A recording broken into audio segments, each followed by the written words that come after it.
Tracy from Eagle's Little Paradise. Today we're making apple cobbler, but not just any apple cobbler. We are going to be using apples that are 30 years old. So come along, I'm going to walk you through my recipe. I have some freeze-dried apple dices with cinnamon that I found in my pantry.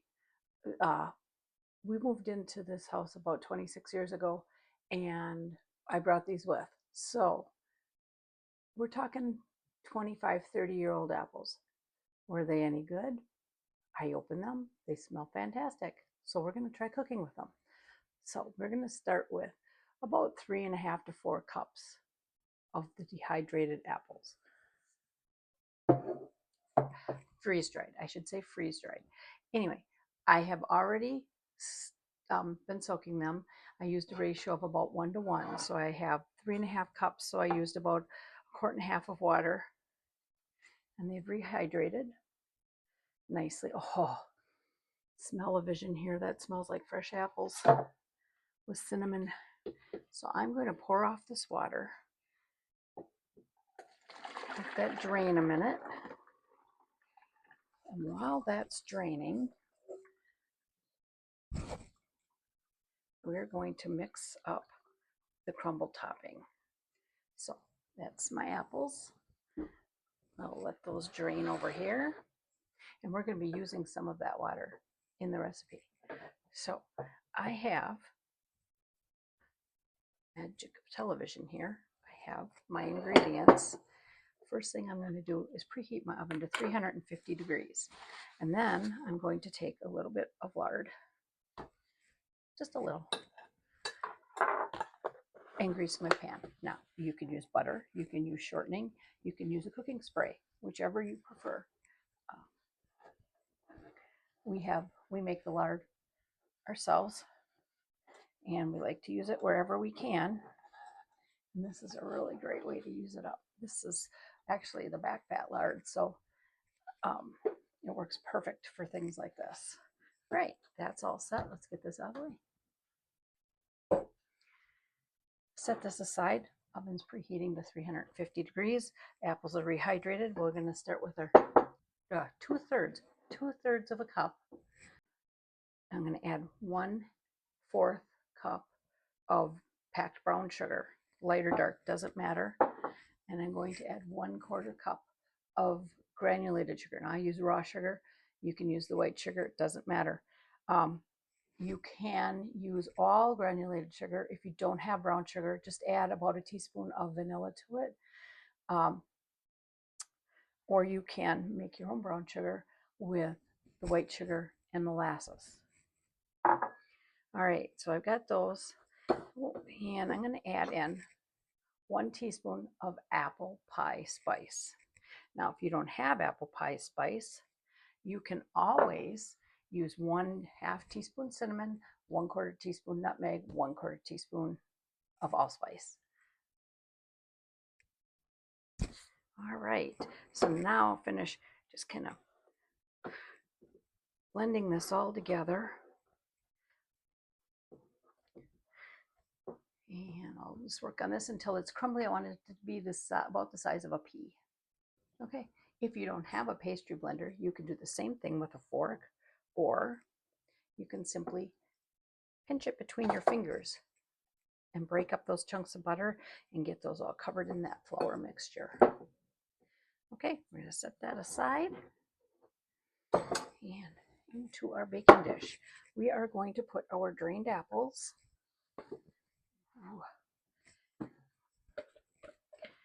Oh, yum. I'll spread those around just a little bit. I think I have about 3.5 cups. I think about 4 cups would have been perfect for this, but this is what we have rehydrated, so this is what we're going to use.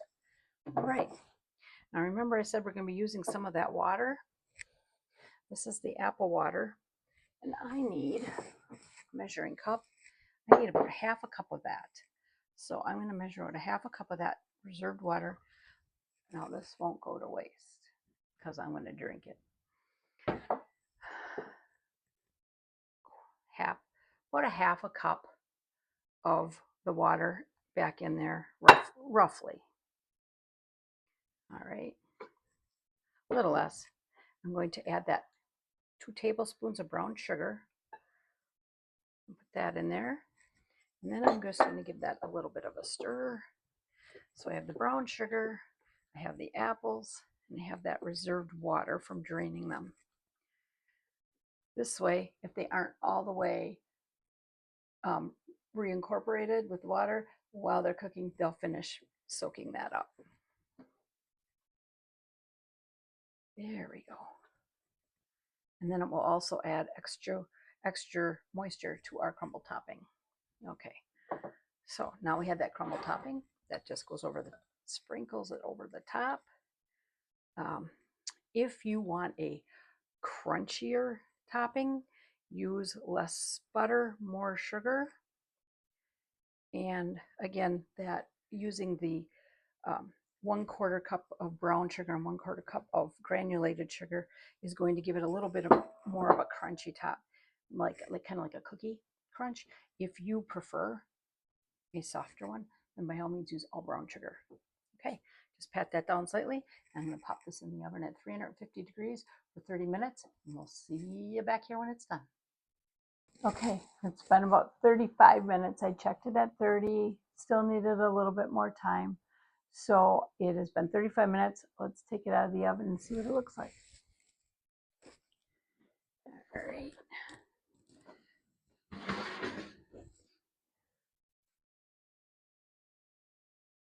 Brown around the edges, bubbly, bubbly, bubbly. I would say good enough. All right, let me shut my oven off. Sorry about that. All right, and remember before I told you I was going to save that extra apple water?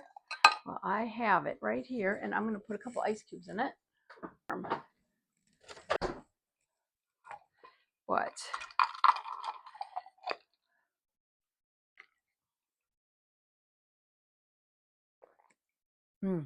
just the right amount of apple flavor, a little bit of cinnamon in there. That's pretty tasty. Shall we dig in? Shall we wait till it's cool? I think we're going to dig in. Okay. Yeah. I have not really given it enough time to set up into anything, but I don't want to wait. I want to try it. So I'm just going to take a little corner here. Yum. I'm not going to go down and get ice cream, but this would be great with ice cream in a little bit. But I do have some. I just like the sound. So we're going to give her a try. And let's see. Besides being hot,